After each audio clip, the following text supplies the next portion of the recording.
नमस्कार, हमारे छत्तीसगढ़ देख रहे हैं आप। सुर्खियों के बाद सबसे पहले बात करेंगे कांग्रेस के घोषणा पत्र की। रायपुर से बड़ी खबर, कांग्रेस का घोषणा पत्र तैयार। पहली बैठक में छपा हुआ घोषणा पत्र बांट भी दिया गया है, सदस्यों को बांटा गया है। शहरी जन घोषणा पत्र 2019 का इसे नाम दिया गया है। टैगलाइन बड़ी दिलचस्प है, कांग्रेस का इरादा, समावेशी शहर का वादा।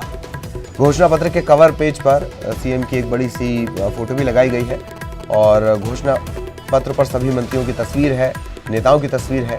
निकाय चुनाव के मद्देनजर कांग्रेस ने अपना घोषणा पत्र जारी किया है।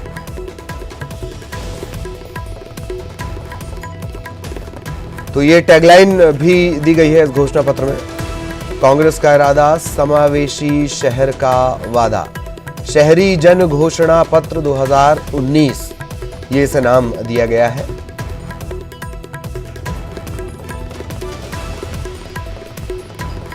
और घोषणा पत्र का जो कवर पेज है वो नजर आ रहा होगा आपको। ऊपर छोटे छोटे ढेर सारे नेता हैं, नीचे बड़े से मुख्यमंत्री बघेल, उनकी तस्वीर छपी हुई है।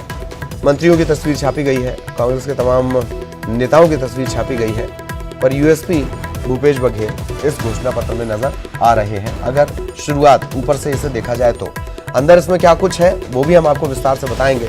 निकाय चुनाव के मद्देनजर ये घोषणा पत्र जारी किया गया है। पिछली बार जो घोषणा पत्र बनाया गया उसने इतना प्रचंड जनादेश दिलाया है, उम्मीद से ज्यादा, और यही वजह है कि घोषणा पत्र पर खास फोकस कांग्रेस का है। सहयोगी अवधेश इस वक्त हमारे साथ जुड़े हुए हैं, सीधा अवधेश के पास आपको लिए चलेंगे। अवधेश, और क्या कुछ कहता है ये घोषणा पत्र? एक दूसरा तस्वीर देखकर नजर आता है कि यूएसपी तो बघेल ही है।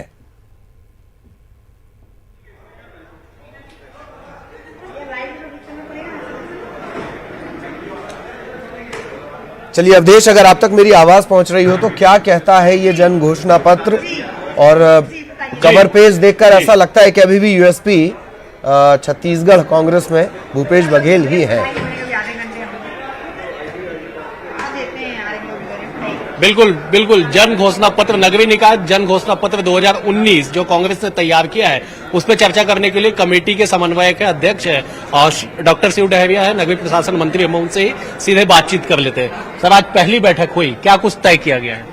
आज हमारे घोषणा पत्र समिति के सदस्यों के बीच चर्चा हुई। उन्होंने सब अपने अपने विचार रखे हैं, उनके सुझाव प्राप्त हो गए हैं। जो हमारे एक आध दो मंत्रीगण जो इसमें शामिल हैं, रायपुर से बाहर होने के कारण नहीं आ पाए, तो उन लोगों ने भी अपने सुझाव सौंप दिए हैं और इस पर हमारे सभी नेताओं से चर्चा होगी। हमारे मुख्यमंत्री जी, हमारे प्रदेश अध्यक्ष जी और हमारे प्रभारी से चर्चा करके उस घोषणा पत्र को जारी किया जाएगा।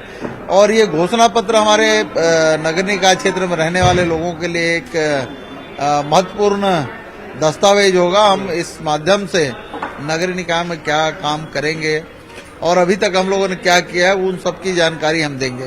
घोषणा पत्र में आमतौर पे घोषणाएं की जाती है, लेकिन आप लोगों ने सरकार की उपलब्धियों का जिक्र किया है, मुख्यमंत्री की फोटो बड़ी लगी है। निश्चित रूप से 15 साल में भारतीय जनता पार्टी सरकार ने सिर्फ नगर निकायों के लिए जो घोषणाएं की थी उनको तो पूरा ही नहीं किया। सिर्फ घोषणाएं होती रही थी, काम हो नहीं पाया। भ्रष्टाचार, कमीशन खोरी के अलावा 15 साल भारतीय जनता पार्टी के राज में कुछ नहीं हो पाया। अब हमारे 10 महीने के कार्यकाल में जो हमारी विधानसभा में जो घोषणाएं थी उन सारी घोषणाओं को लगभग हम लोगों ने पूर्ण कर दिया है। और इसके अलावा नगर निकाय को हम क्या उपलब्ध करा सकते हैं, लोगों के जीवन स्तर किस तरह से ऊंचा उठा सकते हैं, उनको मूलभूत सुविधाएं किस तरह से मिलनी चाहिए, वो सब बातें हमारी घोषणा पत्र में शामिल रहेंगी। एक बड़ा गंभीर सवाल है, ऐसे किन चीजों से कांग्रेस ने परहेज किया है जो विधानसभा चुनाव के समय घोषणा पत्र में शामिल की थी कांग्रेस ने, और इस वक्त परहेज नहीं किया गया? क्योंकि आप लोगों ने कई चीजों को लेकर केंद्र पे पाले में गेंद डाल दिया कि केंद्र सहयोग नहीं कर रही है, तो ऐसे किन चीजों से बचा गया है? देखिए, बहुत सारी योजनाएं जो हमारे नगर निकाय में चलती है उन योजनाओं की केंद्रांश की राशि जो होती है, जैसे हमारे मोर मकान मोर चिन्हारी योजना है, उसमें 1.5 लाख रुपया केंद्र से सहायता मिलती है, 2.5 लाख रुपया राज्य शासन देती है और 75,000 रुपया हमारे हितग्राही का अंशदान होता है। तो उसमें हम योजना चालू कर देते हैं, स्वीकृति कर देते हैं, काम चालू हो जाता है। हमारे राज्य की राशि हमने जारी कर दी है। अब आगे निर्माण करना है तो केंद्र से राशि प्राप्त नहीं हो रही। तो उससे निर्माण कार्यों की गति में कमी आती है, वो काम पूरा नहीं हो पाते। और अगर उसको पूरा करना है तो राज्य शासन के ऊपर अतिरिक्त भार आता है। ये बहुत सारी दिक्कतें हैं। वैसी जो केंद्र और राज्य सरकार के माध्यम से चलने वाली योजनाएं हैं, केंद्र सरकार का अंशदान नहीं मिल पाता तो उन योजनाओं के क्रियान्वयन में दिक्कत होती है।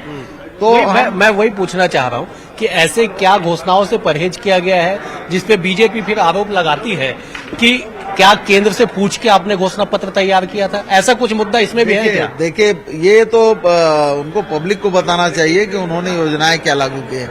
जब पहले कमिटमेंट कर देते हैं कि हम ये केंद्रांश हमारी इतना रहेगा, उसके बाद वो कहते हैं कि हमारे पास अभी राशि नहीं है, राशि जारी नहीं करते, तो ये तो जनता के खिलाफ, जनता से वादा खिलाफी हुआ। अगर केंद्र सरकार वादा खिलाफी करती है तो भी हम जिन योजनाओं को चालू कर दिए उन योजनाओं को पूरा करने के लिए सरकार पूरा प्रयास करेगी। एक और सवाल आपसे है कि विधानसभा चुनाव में कांग्रेस को 15 साल बाद सत्ता में पहुंचाने के लिए घोषणा पत्र का अहम योगदान माना जाता है। आप लोगों ने भी स्वीकार किया। क्या नगरीय निकाय के 155 निकाय में जो चुनाव होने हैं उसमें कांग्रेस की जीत में ये जो घोषणा पत्र आप लोग तैयार कर रहे हैं, कितना बड़ा योगदान होगा इसका? देखिए, 10 महीने के कार्यकाल में भूपेश बघेल जी की सरकार ने जो काम किए नगरीय निकायों के लिए, पिछले 15 साल में भारतीय जनता पार्टी ने उतना काम नहीं किया जितना हमने 10 महीने में किए हैं। लोकसभा चुनाव की प्रचंड हार से जुड़ा भी पूछिएगा अवधेश। उनको पट्टे का नवीनीकरण तक नहीं हो रहा था, उनको बेदखल करने की कार्रवाई की जा रही थी, उन सबको। और उसके अलावा 19 नवंबर 2018 के पहले जो जिनके पास मकान नहीं है, जिनके पास जमीन नहीं है, वो सरकारी जमीन में काबिज हैं, उन सारे लोगों को पट्टा दिए जाने की व्यवस्था की जा रही है। और उनको फ्री होल्ड भी करेंगे, उनको उसका मालिकाना हक भी रजिस्ट्री करा के सरकार देगी। ये और छोटे छोटे काम हैं, जैसे 2.5 डिसमिल से कम की जमीन का रजिस्ट्री का काम है।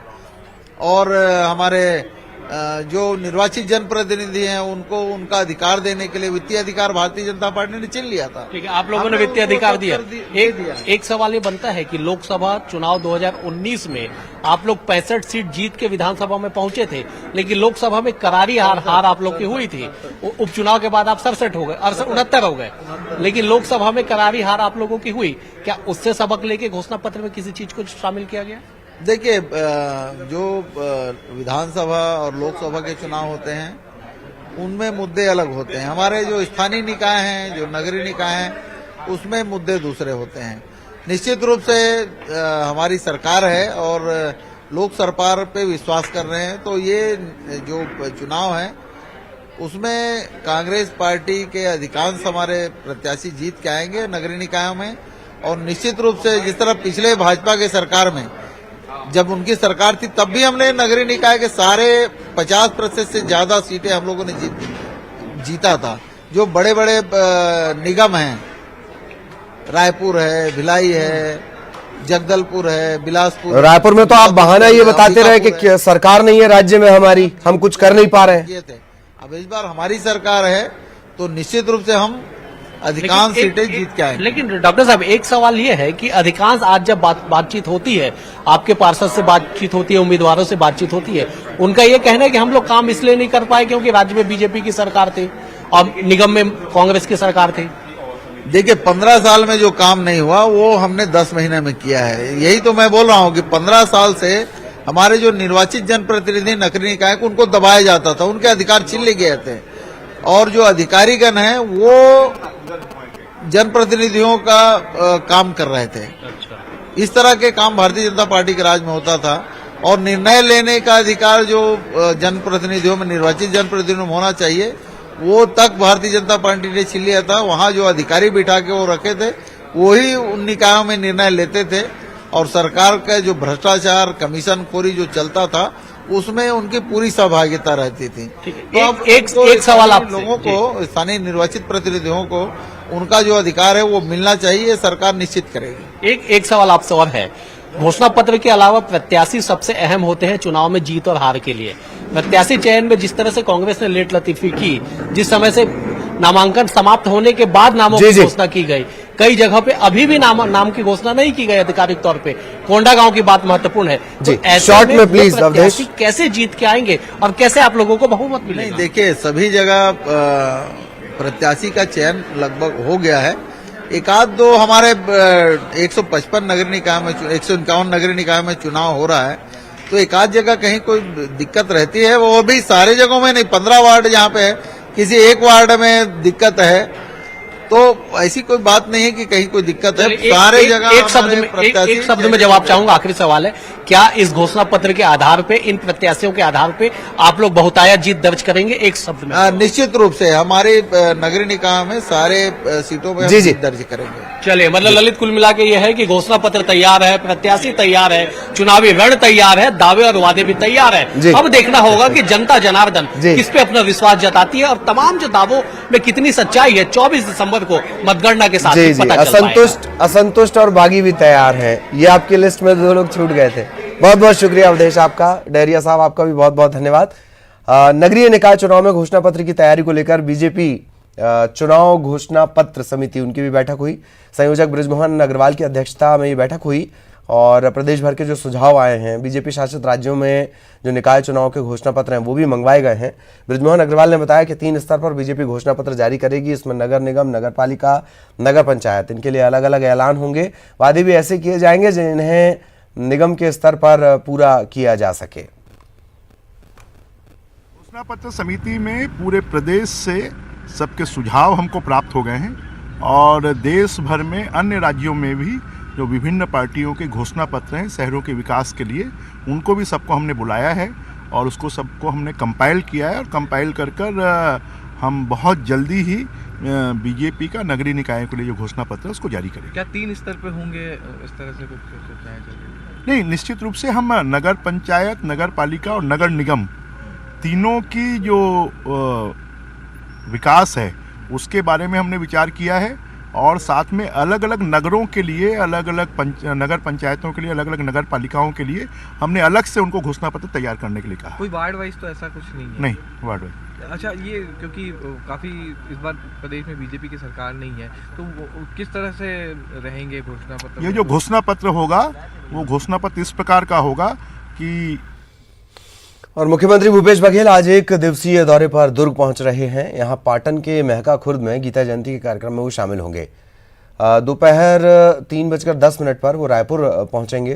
कार्यक्रम है ये उनका और इंडोर स्टेडियम में आयोजित किसानों का जो कार्यक्रम है उसमें वो शामिल होंगे। और सीधा आपको लिए चलते हैं दुर्ग। सहयोगी मिथिलेश इस वक्त हमारे साथ जुड़े हुए हैं। मिथिलेश, क्या कुछ कार्यक्रम सीएम साहब का आज रहना है और पाटन पर तो उनका खास फोकस बनता भी है? Mithilesh.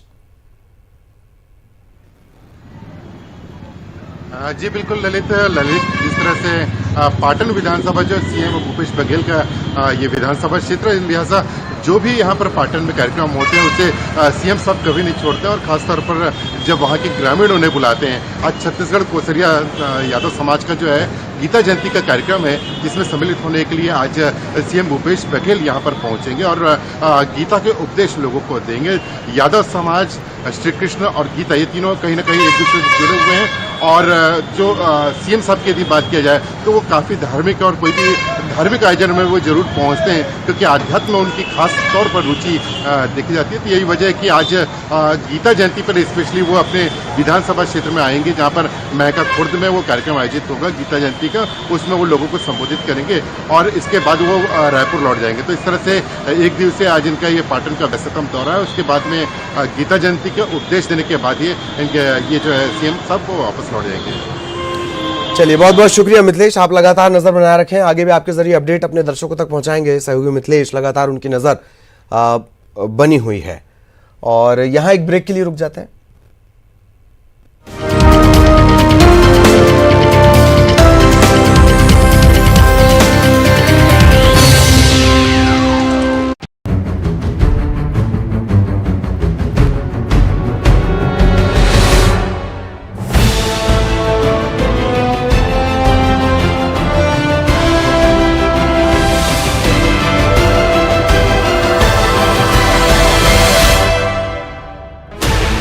Sixteen channels, 15 languages, 26 states, 1,200 plus reporters, 66.9 crore viewers. India's largest news network, News 18 Network.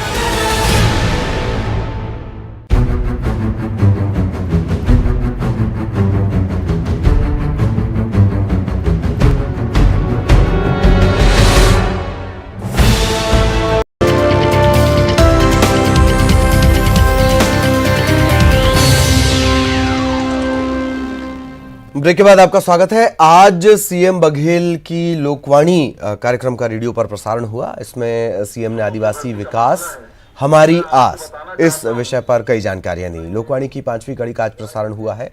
राज्य के आदिवासियों के हित में किए गए कार्यों के साथ साथ आदिवासियों द्वारा जल जंगल जमीन की रक्षा के प्रयासों की सीएम बघेल ने सराहना की और अंतर्राष्ट्रीय आदिवासी महोत्सव का उल्लेख भी किया।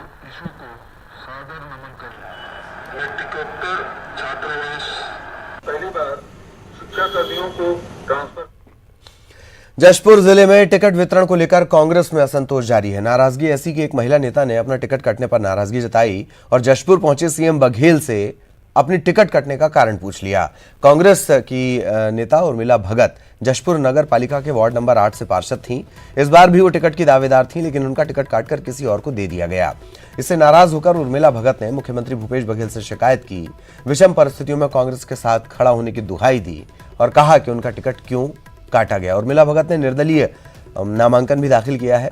इधर सीएम बघेल ने कहा है कि मामला मिल बैठकर सुलझा लिया जाएगा। को अवगत कराना चाह रही थी कि वो हम लोग को शुरू से जानते हैं। जब हमारी सत्ता नहीं थी, यहाँ लोग बीजेपी से तरस थे, झंडा पकड़ने के लिए डरते थे। तब से हम लोग खड़े थे और अपनी सत्ता नहीं रहने के कारण भी मैंने अपने पिछले समय 2014 में निर्वाचित होकर आई थी वार्ड पार्षद और जीती हुई पार्षद का टिकट काटा गया, तो मैं अपनी दुखड़ा सुना रही थी। अब थोड़ा बहुत तो सब जगह चलता है, किसी को मिलता है, किसी को नहीं मिलता। तो जो मिलता है, जिसको मिलता है वो धन्यवाद देने आता नहीं, वो नामांकन फॉर्म भरता है और मतदाता की प्रचार करने चल देता है। जिसको नहीं मिलता वो शिकायत करने आता है। तो लेकिन जो भी है उसको मिल बैठ के तय कर लेंगे। असंतोष जरूर कुछ लोगों को जो इच्छुक व्यक्ति हैं और यदि ना मिले तो दुख। धान खरीदी को लेकर इन दिनों महासमुंद जिले के किसान सरकारी फरमान से परेशान हैं। रोजाना अलग अलग लागू होने वाले सरकारी फरमान किसानों की मुसीबत बढ़ा रहे हैं और अब किसान लामबंद हो गए। ताजा मामला महासमुंद के खट्टी से सामने आया। खरीदी प्रभावित होने के कारण किसान आंदोलन की तैयारी में हैं। धान खरीदी को लेकर जिले के हर खरीदी केंद्र पर रोजाना किसानों का 3500 कट्टा धान यानी कि 1,40,000 क्विंटल धान की खरीदी करनी थी। इसे घटाकर जिला विपणन अधिकारी ने रोजाना 3,000 कट्टा खरीदी का फरमान जारी कर दिया। इसे बाद में घटाकर 2700 कर दिया गया। 4 दिन खरीदी हुआ 3500 में, फिर डीएमओ साहब का आदेश आया और उसको 3000 कर दिए। 2 दिन उसमें खरीदी के बाद फिर उसको 2700 कट्टे रोज का खरीदी का कर दिए। अब हमको दिक्कत यहाँ पे ये आ रही है कि जिन किसानों को हमने टोकन दे दिया है, 3500 कट्टे का टोकन कटता है हमारा, तो टोकन कट गया है और वो धान लेके आ रहे हैं। हम लोग जो लक्ष्य दिया गया था धान खरीदी का पर डे का 3500 के हिसाब से 3500 कट्टा, तो क्रमशः वो 3500 से 3030 हुआ, फिर हो गया 2700।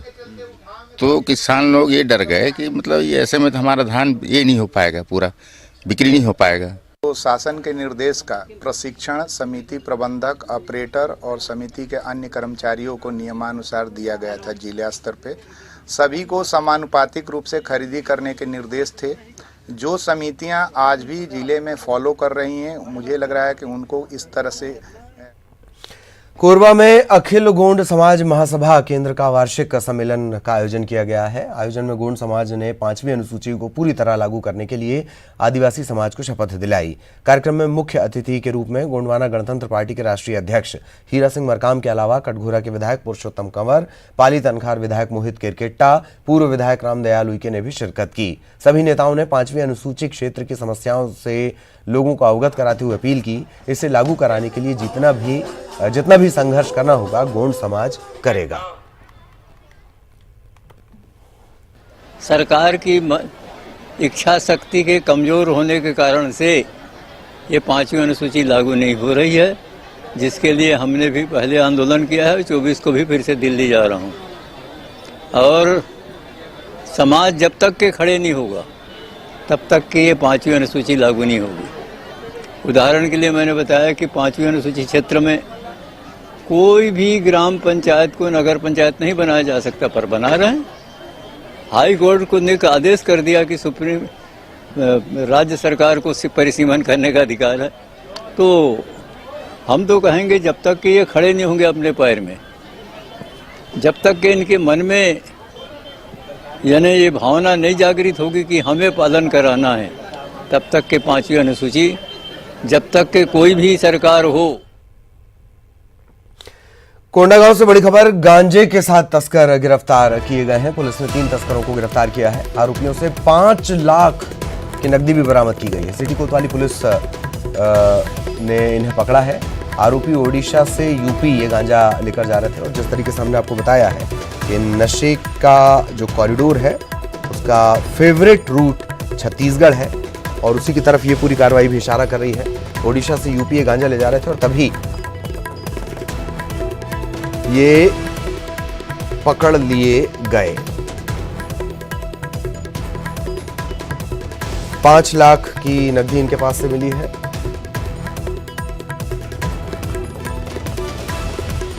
बड़ी खबर कोंडागांव से, बड़ी कार्रवाई।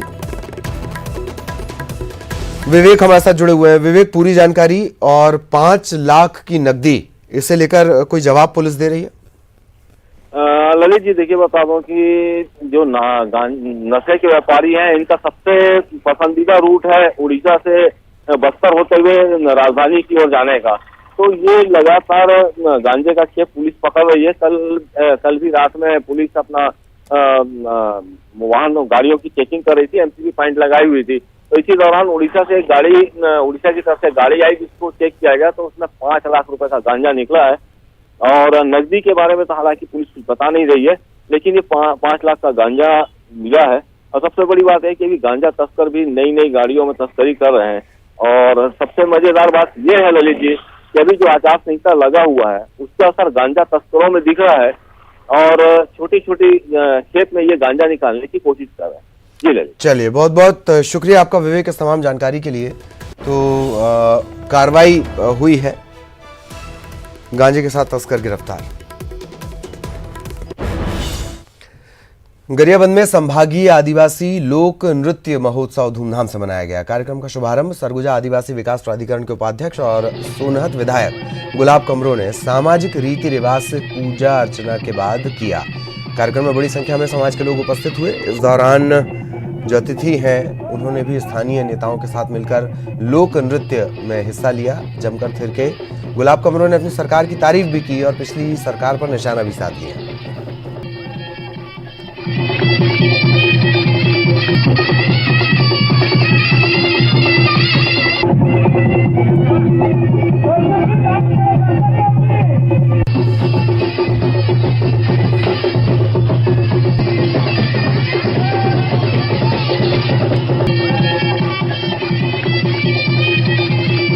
इसके लिए माननीय मुख्यमंत्री जी को मैं धन्यवाद दूंगा जब से छत्तीसगढ़ की सरकार बनी है और हमारी सभ्यता और संस्कृति और हमारी कल्चर को अगर आगे बढ़ाने का काम किया। तो प्रदेश का वो पहला मुख्यमंत्री है जो आज हमारी बोली, भाषा, नृत्य, गीत, संगीत को आगे बढ़ाने का काम किया है।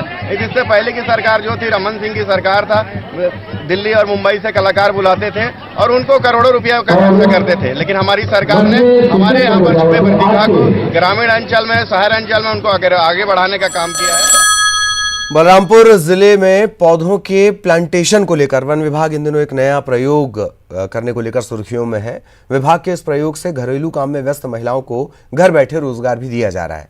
आर्थिक स्थिति भी बेहतर होगी। डीएफओ प्रणय मिश्रा के इस प्रयोग पर समूचा वन अमला फिलहाल फोकस किए हुए है। देश में पॉलीथीन पर बैन के बाद विभाग को पौधों के प्लांटेशन में दिक्कत आ रही थी। अब इस काम के लिए प्लास्टिक की अनुपयोगी बोतलें इस्तेमाल में लाई जा रही हैं। महिलाओं को घर बैठे रोजगार देने की पहल की गई है। बोतल काटकर उसमें पौधे तैयार किए जा रहे हैं। महिलाओं को इसकी ट्रेनिंग दी गई।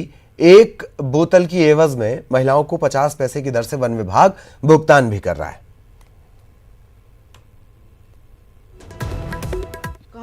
शहरों से लाते हैं, जहाँ पार्टी होता है वहाँ बोतल में पानी पिया जाता है, उसको फेंकते हैं, उसी को इकट्ठा करते हैं, लाते हैं और फिर इसको इकट्ठा करके काट के उसको बोतल को, पानी का बोतल को काट के फिर उसमें छेदा करते हैं, तार से उसको बंद करते हैं। उसके बाद में उसमें मिट्टी भरते हैं, फिर उसमें पौधा लगाते हैं जो, और उसके बाद में उसके ऊपर वाला भाग को जो वो बेकार ऐसे फेंक देते। इसलिए हमारे जो डीओ साहब आए थे वो उसको बेकार ना फेंकने के बोले हैं, फेंकने के लिए मना किए हैं, मतलब कि उससे भी हमारे लिए रोज़गार मिलेगा। शहरों में बेकार पड़ा हुआ पानी का बाटल जो है ग्रामीणों के द्वारा जो है बीन करके लाया जा रहा है और अपना घर में या यहाँ फील्ड में अपना बनाते हैं, उसमें पौधा लगाने के लिए उसमें छेदा करके और तार से उसको बांध देते हैं ताकि मुंह उसका बंद रहे और उसमें जो है फिर मिट्टी खाद गोबर भर करके हम लोग जो है पौधा उगाने का काम कर रहे हैं। हाँ, इससे हम समिति के लोगों को उसका जो कंटेनर बनाने का तरीका है उसमें हम लोग कुछ उसको रोज़गार भी दे पाएंगे और इसका जो वेस्ट मटेरियल है उससे हम लोग कुछ ऐसे पौधों को उसमें तैयार करके लोगों को और इसी के साथ इस बुलेटिन में इतना ही। नमस्कार।